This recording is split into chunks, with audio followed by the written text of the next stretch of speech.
Taste of Dragons Gaming Podcast. We eat sandwiches and play games. Taste of Dragons Gaming Podcast. A podcast for everyone's taste. Hello, everyone, and welcome to yet another episode of Taste of Dragons, the Toddcast, the video game podcast that all you tiny Tinas listen to. And this week, Troy and Manda walk us through a Wonderland. The news is embracing showcases. And finally, we discuss tabletop games in video games in our tasty topic. And as always, my name is Brian. My name is Troy. I'm Manda. I'm Hassel. And I'm Joe. We're all here. Yeah. 2 weeks in a row. Woo! I am happy to see each and every one of you. Perfect attendance. Your back. Oh, yes. Your back is towards me, Troy. Oh, I'm sorry. You're in the video screen. How about I'll give you some extra shoulder. How about that? There it is. Yeah, look at I can't that. turn around. I won't be facing the mic if I do. So enjoy the shoulder. This works so good for this audio medium we have. People can imagine. It's a koi shoulder. I have confidence in our listeners that they can imagine. Imagine the wiggle, wiggle, wiggle meme. Troy gives a good shoulder. Yeah. He does. Never cold. Never cold. Never. Not my style. Piping hot. Piping hot shoulder. All day, every day. That's right. Well, welcome to the month of May, also known as the last month of normalcy for this podcast. That's right. In 1 month, listeners at home, we're going to be going into our bonus summer episodes, which means we go off the rails. We do. You may like how we kind of structure our podcast here. We have some games, we got some news, we got some topics, we got some Dragons of the Week, but not in the summer. It's like freeform. It's art, baby. We take, I don't know if you guys know this, this little peek behind the curtain, is during the year, we take all of our tangents and we put them into a tangent jar. Yes. And we cram them down in there. Yes, yeah. And then during the summer, we open that jar and just let them explode It's all like one over of the those podcast. like snakes Yeah, that pop but it's out tangents. of like but it's all tangents. It is. Oops, It is all like tangents. It is. Yep, yep, yep. 2 weeks ago, we had one of those episodes. Unfortunately, Oh, you guys right. can hear that. Because it belongs It during belonged in the summer. That's Right, exactly yeah. why We'll I have did it again that's in the what happened. summer. Yeah. Listen, sometimes buttons get away from us. It's We okay. didn't intentionally get rid of that episode because it was a tangent and Not it at all. just belongs in the summer. But that was a one long form tangent episode. It belonged in the summer, which is why it couldn't happen. It just couldn't be. Or maybe it was just that someone didn't pay attention to which red lights were not on. Your brain knew it was I a don't bonus think that could episode. possibly be it. I think Again, I'm the sorry about minute this. you heard us talk about theme parks for 31 minutes, you went, you know what? This one doesn't need to see the light of day. Yeah, she actually unhit the record button when that happened. She's like, "Oops." Thank you, Joe. You're- Thank you. Yeah, You did the good work. Keeping our integrity strong. Yeah. So yeah, sorry. we get to save that for the summer now. But yeah, look forward. It's already in June. Yeah. We're gonna be just free flowing. that's right. Absolutely. You guys always post those memes of it's gonna be May. It's gonna be It's June. gonna be Yeah. June. But what's going on for today, though? That's right. So today, let me ask you guys our opening question. My question for you is, what is your favorite sport to play in a video game? And I do mean sport loosely. It could be like roller skating, like in California Games. It could be like volleyball. It could be whatever sport you want it to be. It could be like one of those like bowling and Wii Sports, whatever it is. What do you guys like? When can we start mentioning horses in this one? What are we just going to get to? You know what my favorite sport is? Just horseback riding. I mean, if that's what your favorite sport is, Hassel, then like- is please that tell us Barbie about how much you horseback enjoy horseback riding. Yeah. No, I like it because we grab these questions and we have like a specific question to answer, and we do everything but answer that question from time to time, Sometimes. or we bend the rules of the question to fit our motif, which I love. Always make it about horses from going forward, no matter what. You find a way. Oh man. But mine is not horses. Mine is fencing. I enjoy. They had an Olympics video game recently. Yeah. That was, I think it was like Wii Olympics, but they had fencing in that, which I very much enjoyed. And then also, PlayStation has a VR Fruit Ninja game, and do not sleep on that game. Oh my gosh, you It's get the two, perfect VR game. Well, one like you get two Wiimotes, so you have two swords in your hand. Okay. Which is not how I learned fencing, but is absolutely glorious. And Troy, when he plays, he does like these these sweeping motions to get a bunch of the fruit all at once. But because I learned to fence when I was younger, I'll flick at them, so I'll get one fruit at a time, and it's really fun to see like us and our different methods for the game, because it like there are advantages to both, and it's just a silly game. It's just a swipe on your phone game, but nah, you get like out of breath and sweaty, and the fencing methods actually work. So I really enjoy like the like. I can't thwap things normally. No one wants to fence with me anymore. Yeah, because my knuckles are broken and shattered to pieces. No, they're fine. But you are a very good thwapper. It's a very good game, and you get the joy of having two swords. So you get to go flap, flap, flap, flap, flap, flap, flap, poke, poke, poke, pineapple. There's also that. Did you ever play that fencing game? I think it was from an Olympics game from on the Nintendo, the original Nintendo, where it's like highly 8-bits, and it's the two fencers moving back and forth. Do you fence with buttons, or do you fence with a sword? You fence with the sword in the game, but yeah, it's just like it's a Nintendo, so yeah. Boo! No, sword. Sword, yeah. Also, we played a Wii Jedi game so that I could sword fight in a video game. I see. So you like the motion controls. That's what you need. I just want a sword fight, and Gotcha. no one will sword fight with me. And video games are my only outlet. Gotcha. Because you kick my butt. I can't sword fight with you anymore. I have to get better. Play some video games. Deal. I think basketball is my choice. Not that like I play a lot of basketball video games or anything, but I do go back to very fond and long summers of playing like those old 90s NBA, like they're not even real. They're not simulations. We're talking like NBA Jam, NBA Hang Time. Like you go to make a dunk and your player like jumps 50 feet in the air, does a million backflips, and then, like dunks, and then the backboard like lights on fire and your ball's all glowy. Like that is still so much fun to me. I'm still itching to play that type of basketball. Even when I play like simulation games, I go to try to do that and it doesn't work. I'm like, come on. I just want to dunk from the 3-point line. I want to dunk from the 3-point line. I want my ball to actually light on fire and my hands to be fine. Yeah, I played those games so much, and anytime anyone like offers to play those games, I am 100% in. Yeah, I remember back when NBA Jam first came out, I was playing so much of it on the Genesis, so much of it. And, if you make 3 baskets in a row, you catch on fire. Yes, you do. They're called on fire. But if you get 2 buckets in a row, they go, he's heating up. Yeah.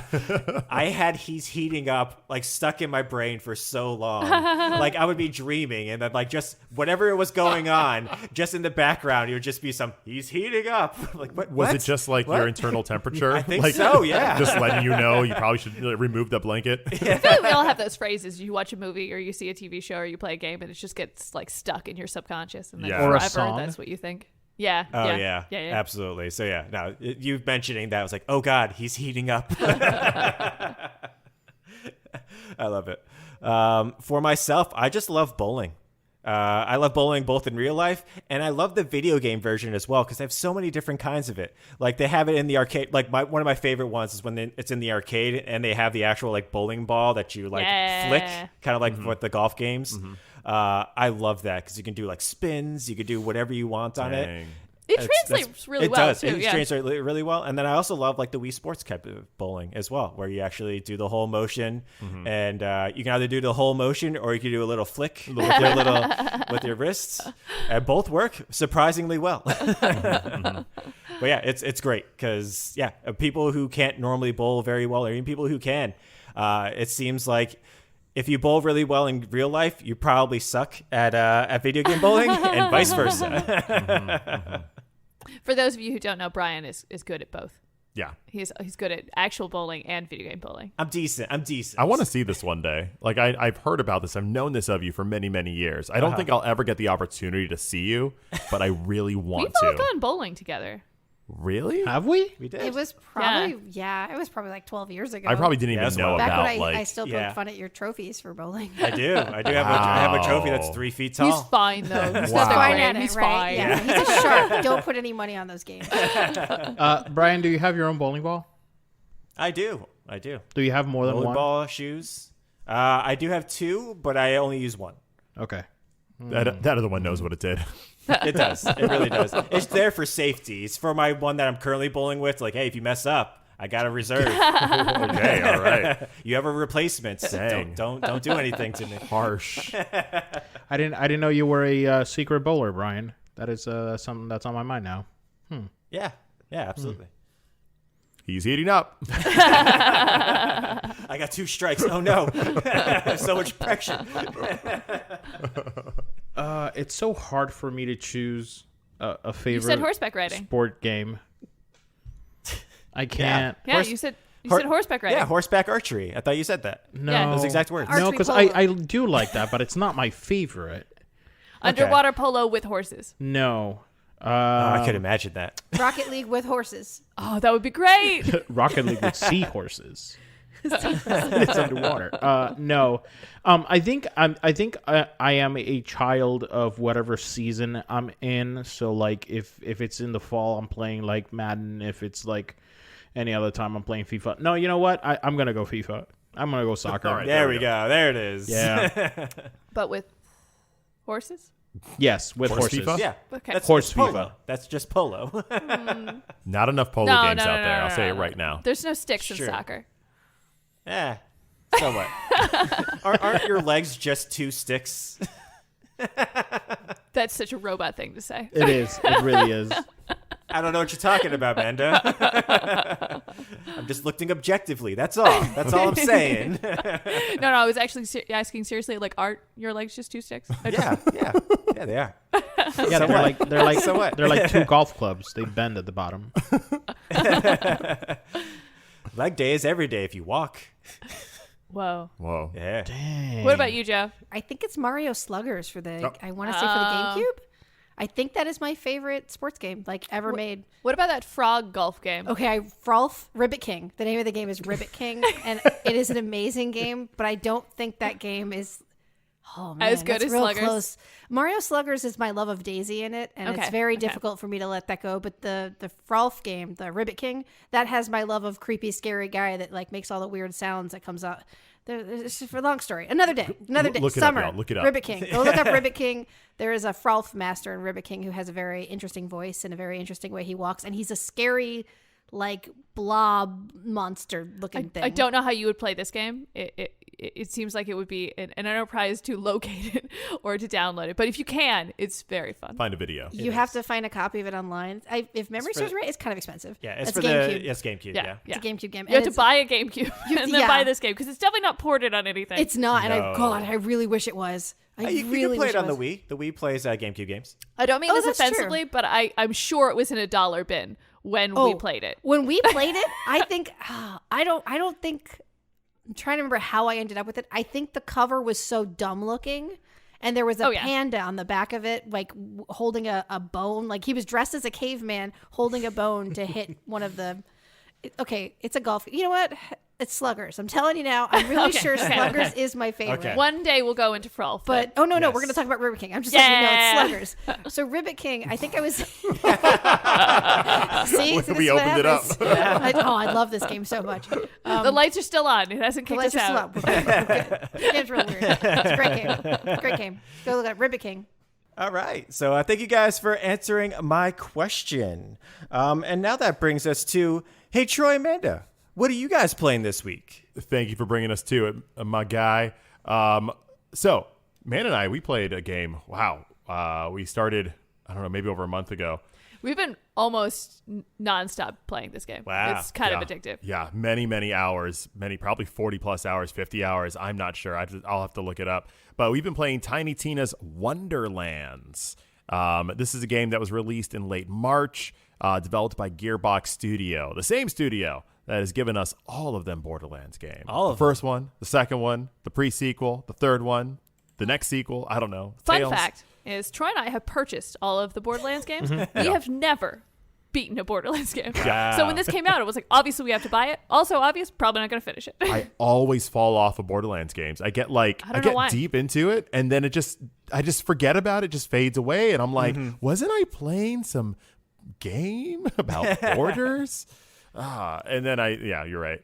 But basically, Wonderlands is a first-person shooter / high fantasy role-playing game that leans really heavily on like fourth wall breaking humor and is based around all of our favorite dice rolling tabletop game, the Dungeons and the Dragons. Oh, that whole phenom. Is that what it is? Yeah, man. Man. So the hook of the game, if you're familiar with Borderlands, is the character Tiny Tina is just a little crazy, and she's running the campaign, and that's kind of one of my favorite parts. Is not only is it like fourth wall breaking, but all of the NPCs in the game, even though they're voiced by different people, talk kind of like her. Because if you were at a role-playing table, she would be doing all of the voices. So it's a really their attention to detail is super cute. And Tiny Tina is kind of like this teenager, but not, she's older, but she kind of has this kind of petulant attitude, which is great, seeing like a big husky dude be like, yeah, whatever, I don't really want to do this right now, bye. Just like yeets out of there. They have a lot of cute jokes that they'll be walking into a forest and like, gosh, I thought it'd be darker in here, and she's like, okay, fine, and then she'll change the atmosphere immediately so that it matches what they're talking about. Or if they go into a room and she's forgotten to set up that part of the story, she'll be like, and then you're attacked, and then pirate ships come in, and then pirate ships just drop on into the the table. ocean, and then a bunch of trees uprise, and you see trees kind of come into focus. So it's like you're living inside someone's imagination, which is like what D&D is, but it's been translated into a video game. And it's so meta in so many ways, because Borderlands is a video game. And this game takes place in the Borderlands universe, where the Borderlands characters are playing a game, which is Bunkers us. and Badasses. And they call it Bunkers and Badasses. And so we're in it. So you get to play as just a random character. You get to make your own character. Not just what they look like, but also you have a character sheet. They definitely found the one-to-one kind of what was it? Relationship between the D&D and the video game. Gotcha. Only they definitely have a Borderlands spin on it. You're creating your character and you're like, I want to be like a wizard, and I want to put these points into strength and dexterity. And then in the first mission, she's like, here's a gun, go blow up that dynamite. Yeah. And they're like, Tina, and she's like, okay, fine, go blow up that Fantasy 4. She clearly can't get away from the guns, the explosives, and they have a thin layer of fantasy over it. It's very silly. You're like, why are there guns in this? She's like, it's my fantasy. I love guns. But they do take some time to un-Borderlands it enough. So instead of having a pistol, it'll be a mini crossbow. So they have little hooks. There's also guns that are just straight up guns, but they do try to fantasy or put magic into it or whatever. Or there are guns that shoot crystals, or guns that shoot knives, or guns that shoot swords. Yeah. But the hook of this game is there is a story happening, and it's very the dragon overlord has risen again, and you have to defeat the evil in the land. And to do that, you're basically doing some really fun dungeon crawling. This is just like Diablo. This is just like your looter shooters. You're There's running so much loot. Running through areas with your friends, taking out a bunch of skeletons and mushroom men and whatever, and then they drop a bunch of either guns or necklaces or rings, and you pick them up, and then you look in your menu to be like, is this better than this one? Yeah. And it's just over and over and over. It's the Borderlands experience. It's the Borderlands experience. Yes. Nice. And it is back in full force here.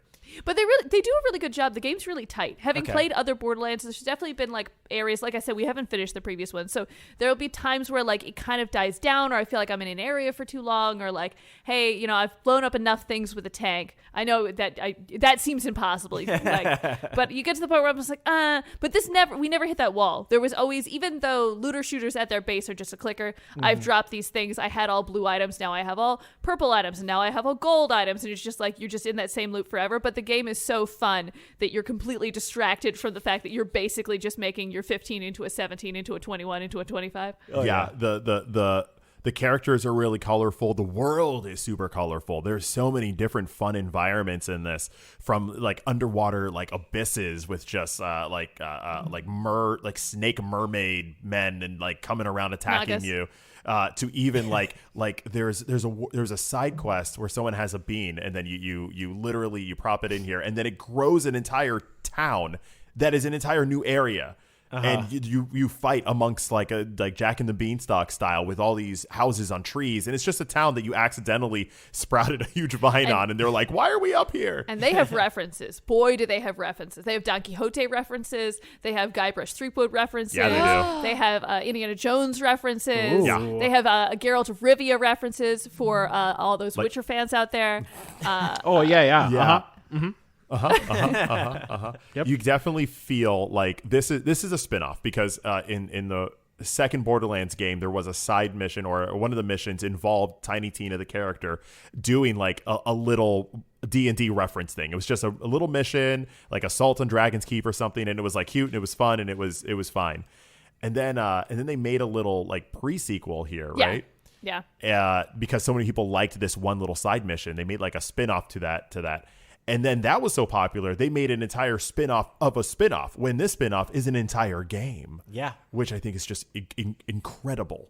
Yeah, because they did a DLC, I think, for it with the previous one. And then, this is basically a long-form version of that. Which we played through that as well. And it had an actually like really touching story. Yeah. And I think that's one of the things that I find really endearing about this game and that one-off, that one-shot, is that the characters really grow on you. At first, they seem like kind of one-note Borderlands, like that kind of annoying humor that's just like hitting you over the head with it. But in this game, I feel like they actually had more dimensions. The character who's just brash has a reason for being just brash, or shows growth over the game. And they have that nice D&D quality of like sometimes what you're going through in life and what you're going through in the game mirror each other, because you are just playing yourself. So you can tell like as the story goes on, like what Tina's been dealing with and how that's reflected in the game, and then like it comes to fruition in a really nice way. Which spoiler alert, Troy and I did actually beat this Borderlands game, so like we can put that feather in our nerd cap that we have beat at last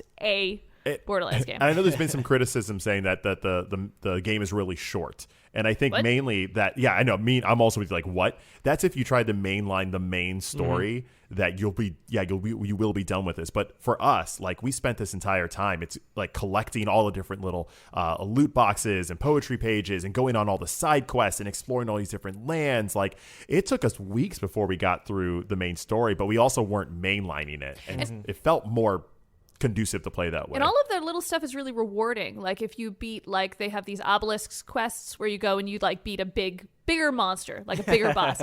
And when you do, like their corpse is now in the tavern that you go in to upgrade yourself. So like instead of just, I mean, it could have been very easy. Like, hey, collect these 12 feathers and we'll give you like a PlayStation trophy or whatever. Yeah. But no, they like give you in-game rewards for doing the collectible things, which is really nice. It makes like going back in levels again and again more rewarding. Yeah, so it's like rich environments, rich storytelling, and it's just kind of like a nice overall fun package. And now we're in the post game. Right. But like talking about the rich characters and stuff, I actually found out like who wrote this game. It's a woman named Sam Maggs, and she's the head writer for this. Also the head writer for Insomniac, so she also wrote Ratchet and Clank: A Rift Apart.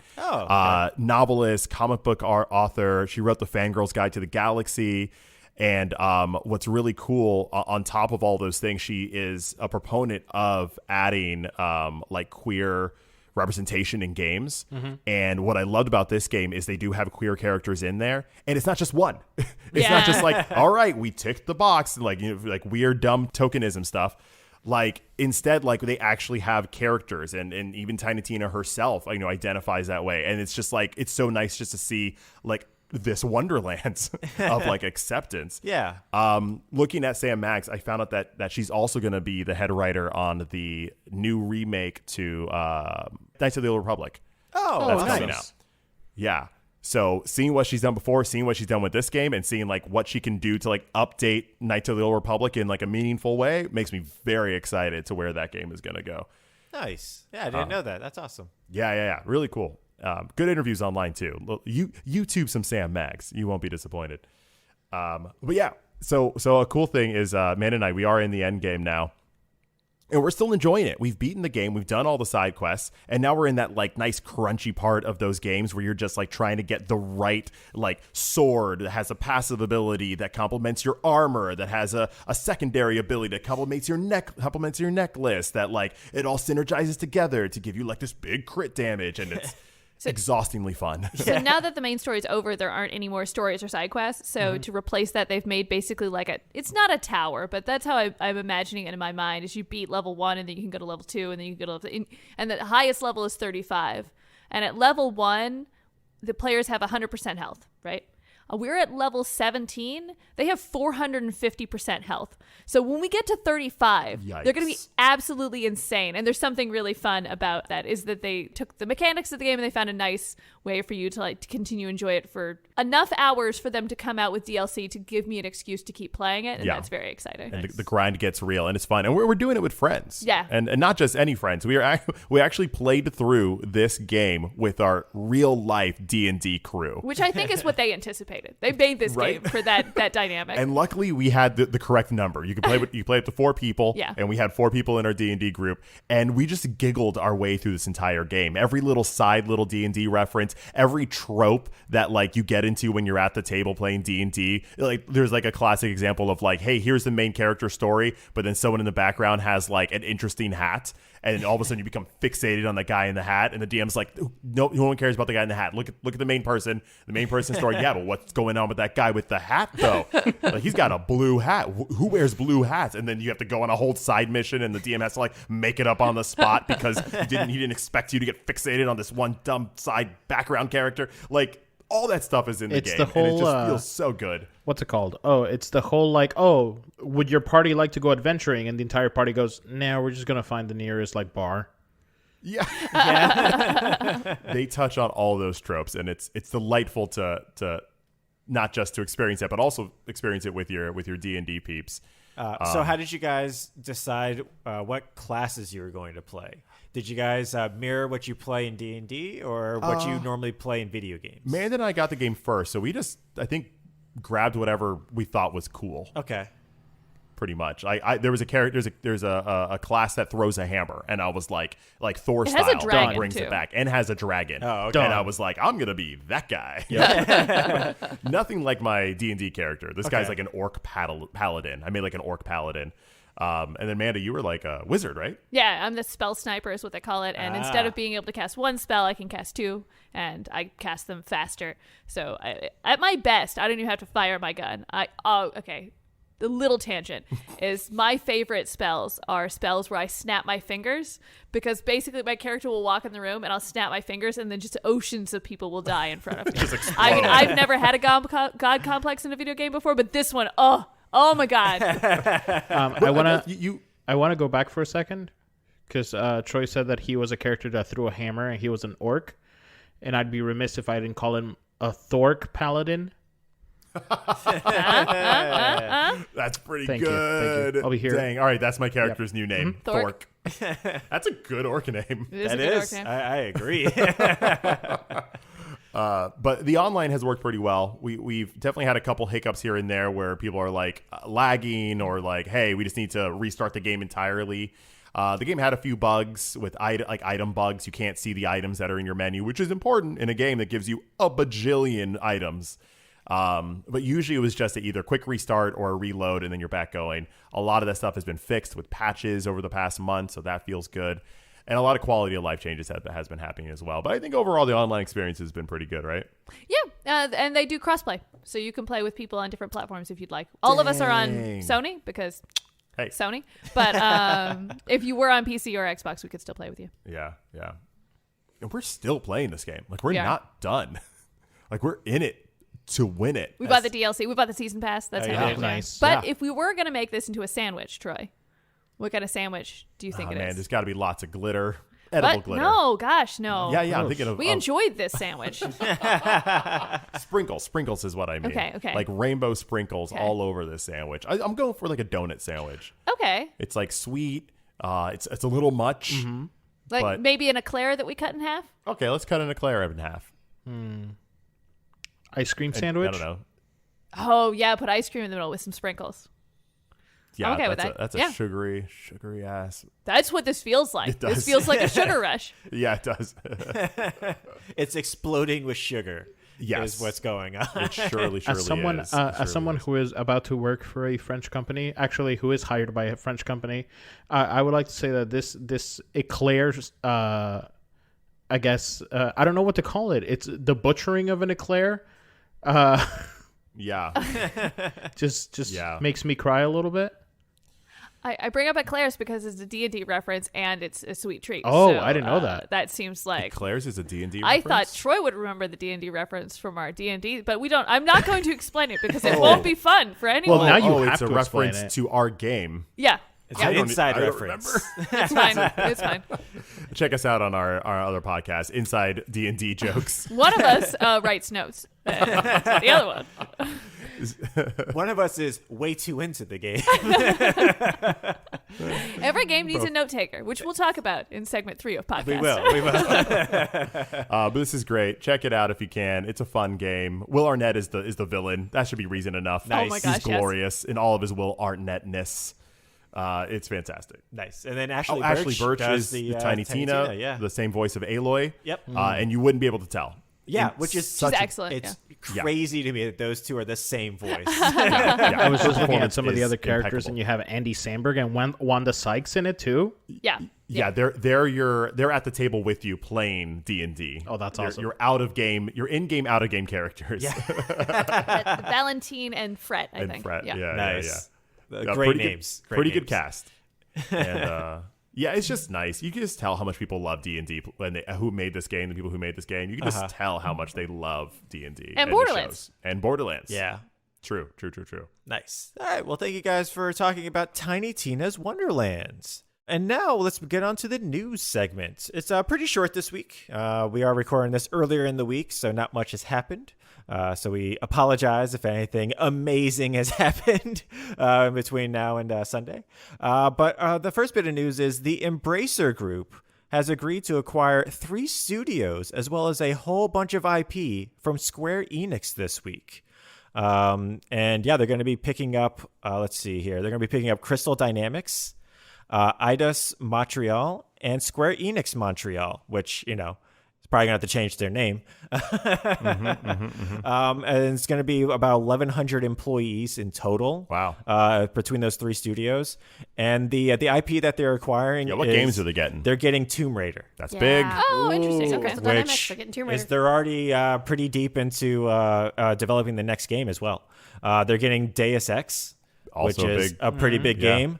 Thief, which hasn't been big Not as recently, big, but okay. hey, that's good IP to Hey, have. Good IP. Legacy of Kain, same thing. Wow, haven't heard about that. Heard that name in a long In time. a really long time. And as well as all of the sales from the games that they already have put out. Oh, So that's over they get 50 it all. games already. So it's a lot. And I think Crystal Dynamics includes the new Guardians of the Galaxy game as well as the Avengers. Yeah. I don't think they're getting the IP, but I think they get the sales from that possibly. Oh, I hope this doesn't mess up a Guardians of the Galaxy 2. Sequel. Yeah, we'll Yeah. see. We'll see. But I mean, it's pretty big. But what isn't big is the number that they're acquiring it for. How much? It's 300 million, which is a Brian, lot. nothing is big But anymore. nothing is big after- anymore. Like- considering what they're getting with it. It's just shocking that they're getting all of that IP, all of the sales and the back catalog Yeah. for 300 million. So this is like super trendy right now. These kind of Yeah. big companies just buying up these smaller video game. Oh, I mean, absolutely. it's I mean, they're not only small. These are 300 big. million. Yeah. Yeah, I say small video game developers. These are not small video game They're not developers. small. These are huge video game developers, and yet these bigger companies are Do still. we want to get on this? Are we going to, you guys want to pull all of our Twitch proceeds together and buy a indie video game studio? Done. I would love to do that. Triple Or- A or nothing. All right, I guess the one veto just puts it, I guess we can't do it anymore. Yeah. I'm just Thanks, gonna put this out there. Let's buy Fortnite. Let me know how y'all Okay. think. Let me know what you think. Let me know what you think. Give me 2 weeks. I'll get back to you. Okay. But yeah, Embracer, speaking of Tiny Tina's, Embracer bought Gearbox. Oh, that was really? one of the ones that they acquired. And they bought Gearbox for $1.3 billion. So that's why I'm like 300 million For all of Tomb Raider. For all of Tomb Raider and Yeah, all these that is other odd. things. That's why I was like, okay. Wow. Yeah. Okay. I'm sure there's a lot going on behind the scenes Oh, that we absolutely. do not know. I have a feeling Square Enix has some money issues. and they're trying to get something in the coffers to continue development. And I looked up Embracer a little bit because I'm like, who is Embracer? Like, I understand Microsoft buying stuff. I understand Sony buying stuff. But what is Embracer? Apparently, it's just like it's a company that brought up so many different companies that they had to change their name. And the company that was most prominent was THQ Nordic, which was the game company that made like Darksiders and a couple of games like that. They just acquired so many different companies. They were like, we can't call ourselves THQ Nordic anymore. We're embracing everyone. We're embracing everyone. Oh, yeah. Yeah, because they were just a group of investors. Like you said, they were just like, oh, we like video games. That's the new thing that we think is going to be going forward. Let's just acquire a studio here. Oh, let's acquire that studio. Let's acquire that studio. And like you said, it was just like, oh, we're going to be acquiring studios. That's what we're going to be doing. Yeah. I hope it's not just for money. I mean, that's what everything is pretty much in life. Wait, what? But yeah, no, I hope they embrace their new studios and new IP and bring back some old classics. Don't mess up Tomb Raider. What if they're just like really, really like grounded to like Earth and know their worth? What if like Embracer came up to them and it's like, hey, $1 billion, and they're like, hey, no, 300 million. We know our worth. They kept it real. Yeah, hey, listen, you know. We don't want that kind of expectation. No, right. Buys for $1 billion. We're gonna like put out like $1 billion product. No. No. 300 million is fine. So like Crystal Dynamics came up and was like, we did make that Avengers Marvel game. I mean, you know, billions too much. That's right. Oh, that's the reason. They were $1 billion, Right? and then they were like, we want $1 billion. They were like, yeah, but you made that Avengers game. They're like, got us. Dang. They're like, well, what about the Guardians of the Galaxy? And they're like, but you made that Avengers game. Like, fine, 300 million and lunch. That's why you're paying for pizza. You're paying for the it is. pizza. But yeah, it's interesting. I'll see what happens with it. The sale hasn't gone through yet. I think it's going to go through sometime between July and September during their quarter 2, quarter 3 stuff. But all right. yeah, they've come to an agreement. Who's even left anymore? I don't know. I don't know. Somebody. Let's form a studio. Us. Get bought out. Us. Yeah. Done. So now the other bit of news that I have is Bethesda and Microsoft are holding a joint showcase next month, and I'm pretty excited for it. They're holding it joint because they are they're both owned by Microsoft. I mean, Microsoft is owned by Microsoft. Who would have thought? Fact. But they're going to be holding a joint conference. They're going to be announcing some new stuff and also showing off new footage from games that they're going to be coming out later on this year. E3 is not happening this year, so there's no Correct. big video game news dump. So instead, it's nice to see. It's around the same time that E3 would have been. Yeah. So yeah, Xbox, Bethesda, show us what you got. Show us Fable some or we Starfield. Riot. Oh, Fable it's going to we happen. Riot. Well, Riot's a different game studio. I don't know if you know that. Got you. Got him. But Fable, please. Yeah, oh no, Fable, definitely. please. I hope that's definitely what's going to be. Because if not, why even say Bethesda and Microsoft? Just be the Bethesda. Just be Bethesda. Why not? But yeah, I think they're going to be showing off Starfield, some new stuff from that, because that comes out More later Skyrim. this year as well. Supposedly. Oh yeah, I think they're gonna invent a new console to sell Skyrim on. Steam Deck. Probably. I think Skyrim's already on the Steam Deck, but It's actually going to be coming to the thing with the crank. The Playdate? Yeah, the Playdate. It's coming to Playdate. Skyrim pretty for your sure- microwave. I'm pretty sure you can play Skyrim on an Etch and Sketch. Yeah. Yes. Yeah. It takes a while. Yeah. It takes a while, but you can do Surprisingly, it. less buggy. Turns out. I would believe that. Actually, yes. Oh, I shook it. Hold on, I got to reboot. Hold on. Shake it some more. Oh, but yeah, I'm highly excited for it, and I can't wait to see what they show. But that's a little bit of news that I have for this week, which now brings us into our last segment. Which is our tasty topic. And this week we're going to be talking about tabletop games being brought to life in video game formats, right? Yeah, it's a hard thing to do. It is. It's a hard thing Very to do hard. well. Yeah. It's hard, I think, for me to pick and choose what you actually bring in, because so many things have been around for so long, and they have so many rules, they have so many classes, they have so many weapons, and it's like, well, do you bring all of it into it? Yes. Do you? Yeah. Sorry. Well, yeah. I agree, but But I'm not developing that game. I understand that there are financial and technological restrictions. yeah. So it's one of those things like, all right, well, what do you leave on the cutting floor? What Right. do we bring in? What are people do we think are going to be jazzed about? What do we set it in? Because especially when it comes to Dungeons and Dragons, like what time period, Right. what land, Yeah. what are we going to focus on? Are we focusing on elves? Are we focusing What on edition dark do we elves? base it on? Yeah. Always the latest. What D&D games have you played, Manda? I video have games? played Neverwinter. Okay. I played Oh, yeah, a me too. bit of the alpha of Baldur's Gate, but I didn't want to get too far into that Yeah. because I wanted to play it when it's done. And there's a third one I can't remember off Was the there top of my head. was there a Dark Alliance? I did not play Dark Alliance, Okay. but that is a D&D based Yeah. game.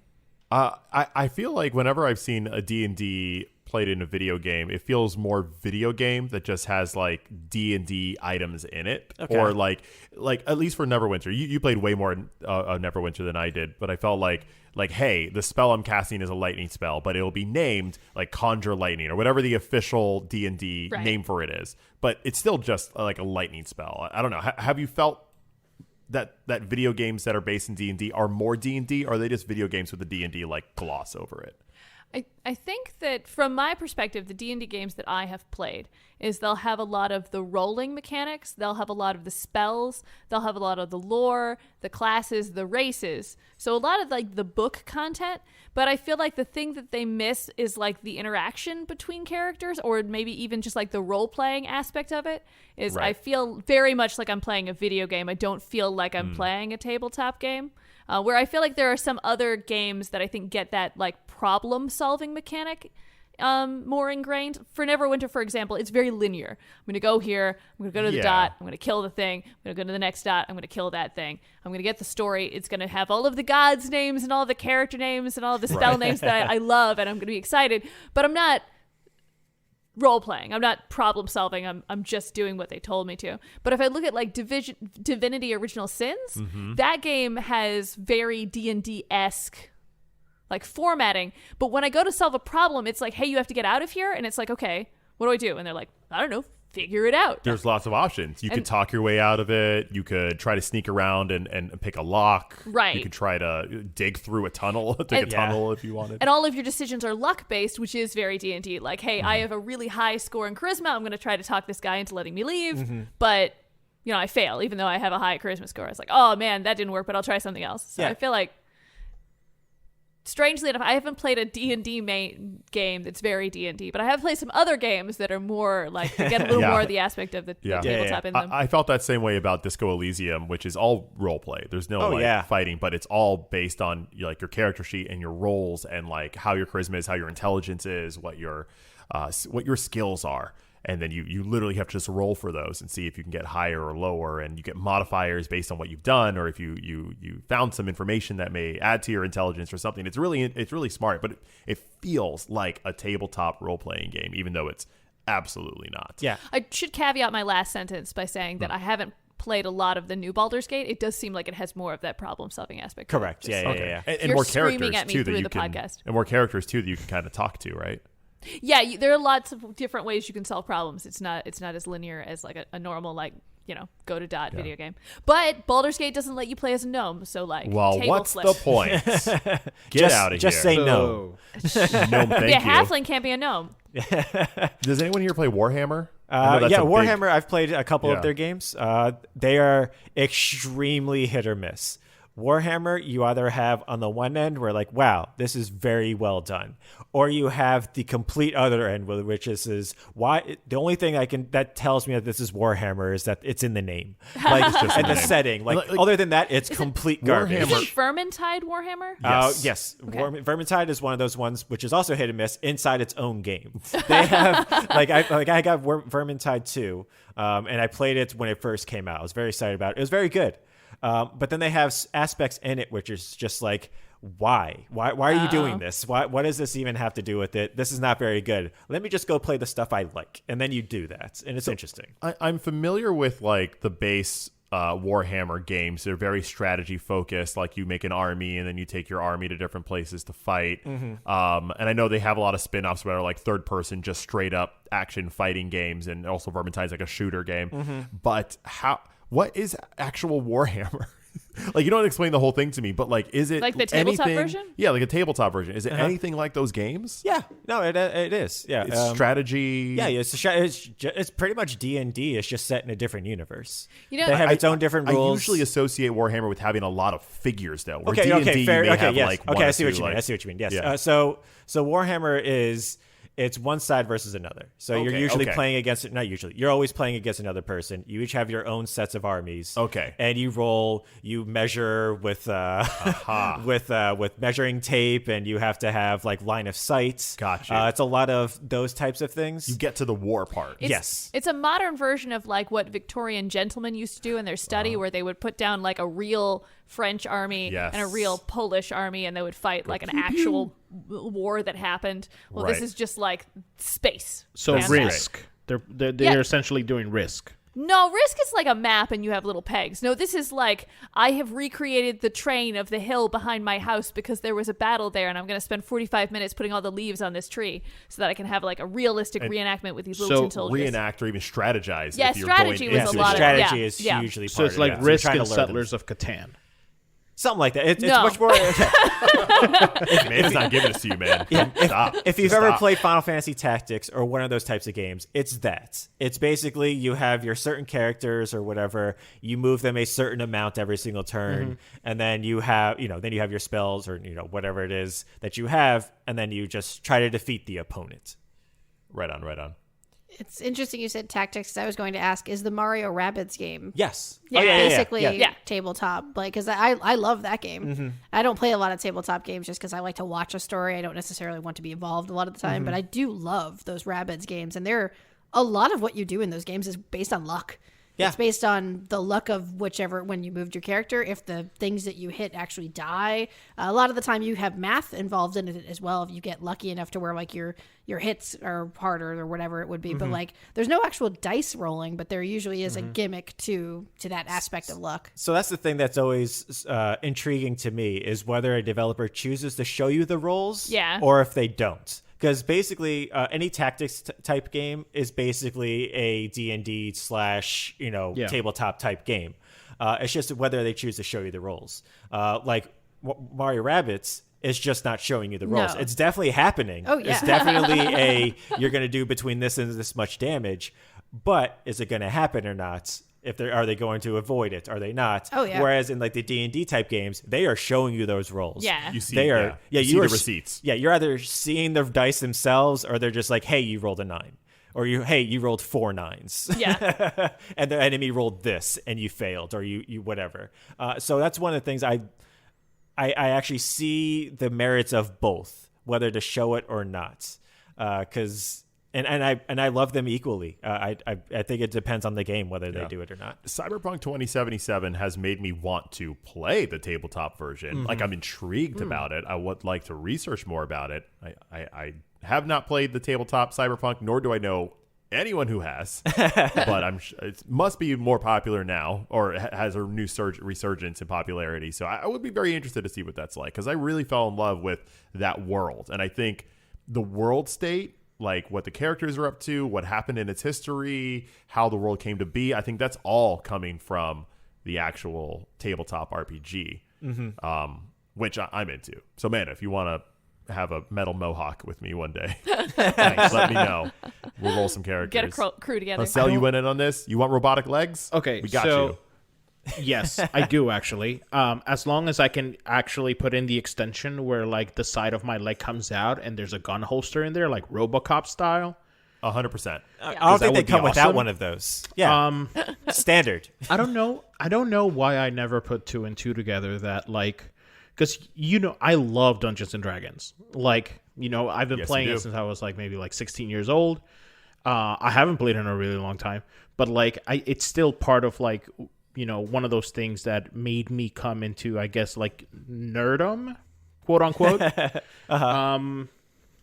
So it's weird because I didn't put 2 and 2 together that I could do this on video games until right now. Because I'm like, why haven't I played a game that was Dungeons and Dragons like in a video game? And I think, well, at first I thought, okay, it's the rolling. It's because I can't see the rolling. Like I want to roll the dice.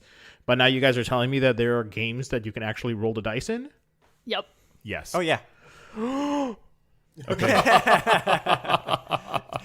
You probably have played a game that is based on Dungeons and Dragons or some type of other thing and just not realized it. I'm sure. So I played Cyberpunk 2077, and that's a very like Dungeons and Dragon-esque game. So like I'm sure that I've played games where I had to pick a class like all of my decisions like had some kind of consequence and things like this. And I think what you guys were talking about was turn-based strategy games. Right, Yeah. right. And like I've definitely seen Gemby like play like the oh my god, Fire Emblem. Yeah, and that's definitely turn-based strategy. So I'm like, man, why haven't I done this? And so I'm gonna need some recommendations from y'all. We got you. Yeah. I feel like right off the gate, Baldur's Gate 3 and Disco Elysium would be like probably in the top there. Disco Elysium will wreck you, man. It is not for the faint of heart. But I Is it feel like disco related? Yes, highly. Yeah. It's actually set in the 70s. Nice. Nice. You play an actual rolling disco ball. That's how the game is. That has ascended into Elysium, the ancient Greek world. But I feel like the one aspect of tabletop role-playing games that they haven't integrated into a video game yet, purely because it would be extremely difficult, is kind of like the limitless possibilities of your decisions. I mean, Right. just by the fact that I said limitless makes it very difficult to program, I imagine. Yes. But I feel like there's a trend in VR that's really inspiring. There have been a few games where instead of you interacting with a computer, NPCs will have an actual actor, and I feel like that has like this really cool possibility of like you playing a VR role-playing game, and you go into the inn, and instead of like just an NPC telling you exactly what you need to know, It's you me. actually having to like decide. Oi like, there. am I Have gonna a rough day, eh? Yeah. Get some ale. Am I gonna intimidate that person? And am I gonna charm that person? Am I gonna try to trick them into telling me what I want to know? Am I gonna try to sneak around them and go through their stuff? That would be awesome as an actor to be like that Yeah. bartender, to see that person try to like charm me, and then I could see their role, like it pops up in VR like a 14 Thork. or a 10. Yeah, Thork. I'd be like, yeah, ale's gonna cost extra. You're not getting this one for free. Like I could just base it in the moment. Yeah. Improv off of that role. I think That's that would fun. be great. Although I can also see the downside of that and be like, all right, great. I went to that inn. I just interacted with Thork. Great. Yeah. And then you come back the next week, but it's a different actor. It's a different shift. And you come back, you're like, Thork, oh. my man, Thork. Like, oi. Hello there. Yeah. Get out of here. Throws a chair. Yeah. No, it would just be a different shift at the tavern. Thork wouldn't be there anymore. But That'd be Ah, someone yeah. Okay, I like that. his brother I like that. Thronk would be there. Like, oh, I didn't talk to Thronk. Thork and Thronk. Yep. Come My back the next Very week. Oh, traditional parents. sorry, Thork got let go last week. And by that I mean like let go. Let go, off the tower over there. Yeah. Made fun of a wizard's robes. Never make fun of a wizard's robes. That's right. But no, I agree. I think that would be, especially for a certain subsect. Like you guys would love that. Yeah. Like you guys would be into that. Myself, I would be like, I don't know. I just want to interact. I just want to go. Like let me just roll and then let me just go by. I don't need the banter. That's you sneak and you steal. That's You what get to it choose. You is. get to choose. We need the Choice is technology. We need the technology where we can actually have a whole bunch of actors be on retainer. So like 24/7. So anyone playing this game like goes to the bar, and immediately when they try to go ahead and like contact like the NPC, the bartender, it randomizes who it contacts, and then live that person has to be like, oh, I guess I'm on. Yeah, put me on. I want to be on that retainer. So a call center, but for a video Yes. game. Not to tangent too far, but did you know that they do that for D&D villains? That if you want a Really? villain in your campaign, that they have places you can go and hire someone to be a villain for a night. What? And they'll like play your bad guy. Yeah, That's yeah. so cool. And do they call in, or did they just show up at your home and like? I don't know. I've never heard of anyone showing up in person, but it's mostly through like Skype and stuff. It's like, hey, I really want this character, but I don't really feel comfortable playing that type of person. So can you come in? I'll explain to you the role and what you know, and just have my people interact with you. All right, pretty this sounds like a awesome. new career for me. I was about to say, yeah. Troy. I think Troy's So actually been good. doing this for 4 years now. But for Dang. free. That sounds amazing. That does. But yeah, and I love how there's different ways you can play in these types of games. Like you said, Manda, you're a huge, like, I got to know everything. I do. I do. I love the references. I got to get everything else like that. I wanna see everything. Whereas Troy's just like, hey, look at that over there. Ooh, what's that over there? I'm a meanderer. Yeah. I'm like, we would be in the tavern, and I would be like, tell me about this tavern. Tell me about when it was built. I noticed that the architecture is faintly elvish. And Troy would be like, how you doing? No. Forget about our quest. Thronk, I want to know how you are. I heard you're having a hard time. I heard you mention the miss. And then 5 hours later, like, Troy, no, we got what we wanted. No, I'm having a moment with Thronk, okay? No, look, you had every right to mention that wizard's robes. He was totally like, I hear you. I Yeah, hear he you. was I in the see wrong you. there. You want to go get a drink somewhere else? A little hectic here, a little tense in this room. But yeah, it's great, and I love what they do when they bring it into video games, and I love seeing where they take it, especially because, like you guys said, you guys just played an entire game that's loosely based on a tabletop game, and they do it so lovingly and so endearingly that it's completely engrosses you into it, right? Yeah. It's great. Right on, y'all. Oh, don't sleep on Monopoly though. Quickly. Ooh. Like you can play Monopoly. You buy like the video game versions of like Monopoly. Best way to play Monopoly because you can actually finish a game on like real Monopoly. Yeah, because Oh, they and- do all the math for you. Yeah, Yeah. nobody can just steal from the treasury. Exactly. It's the most honest version of Monopoly you could get. Although joking aside, now that you mentioned it, just quick note: Waterdeep is a good D&D video game. It's a tabletop game that's Oh, yeah. electronic, but it's not you're not role playing or anything. Like, it's just like a tabletop board game that Yeah. they've made. They ported it over pretty well. but it's really good. like 1-to-1. Yeah. We didn't even talk about that. Next time, Yeah. we missed a whole genre. Next time, Summer bonus is coming up. yeah.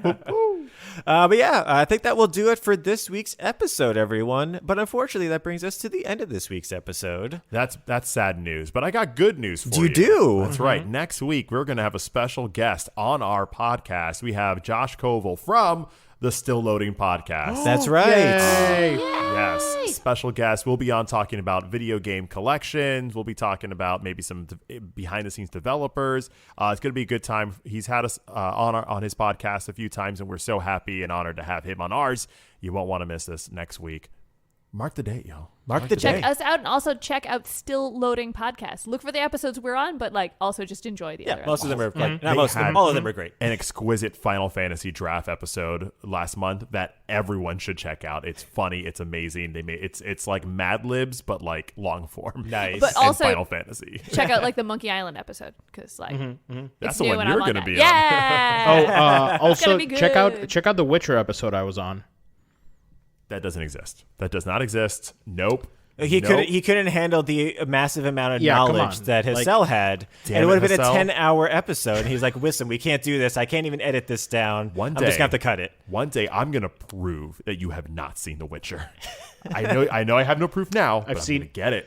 I'm I've gonna seen get it. I've seen every season, played every game, read every book. Saw I've, every I believe you. Who wrote The sang, Witcher? I've Hassel? sang every song. I've His name is unpronounceable, unfortunately. Yep. And nobody knows actually how to pronounce his name. I No think one that stops. plenty of people know how to pronounce his name. You know, that's a myth that people have just been perpetuating for a Joe's while. face says that this isn't making the podcast. dang it. No, let it ride. But yeah, definitely check out Still Loading Podcast and check us out next week when he's on. It's going to be a lot of fun. I can't wait. Yeah. You can check us out online on Instagram, on Twitter, on Discord, and on Twitch at Taste of Dragons. We're all over. So We're check us everywhere. our content. Check the content out on all those places, and watch us on Twitch every Tuesday and Saturday. That's right. We have special shows. We will. And this Tuesday, we're actually going to be talking about Doctor Strange and the Multiverse of Madness. Oh, it's true. Yeah. That's what we're going to be talking about this Tuesday. So if you want to hear about that, tune in 10 p.m. Eastern Standard Time on Tuesday. And But we'll make be sure you talking about watch the movie. Right, and then right, watch right. all the TV shows leading up to the movie. And then watch all the movies that lead up to the TV shows lead up to the movie. And then Yeah. all the things, all the movies from the cameos that Yep. are in Gotta the have the movie cameos. that you don't even know. So it has to just Yeah. be all of I'm them. going to suggest don't do any of that. Just watch Doctor Strange come in and just ask us about all that other stuff. We'll just let you know. That'd be. I mean, I guess that's also That's fun. fair, right?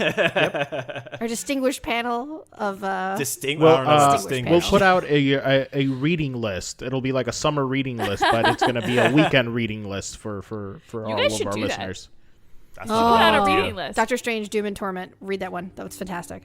I Just like put that it. out there. It's one of my favorite Doctor Strange books. There is. Boom. It is. It is. Torment. All right. Well, thank you all for joining us. As always, my name is Brian, My name is Troy. Amanda. I'm Hassel. And I'm Joe. and we are The Taste of Dragons. Have a great week, everyone. So we going to the tavern after this? Andre, some coffee. Okay, that's what it is. Sword says no. We're going to the moon. Taste of Dragons Gaming Podcast, a podcast for everyone's taste.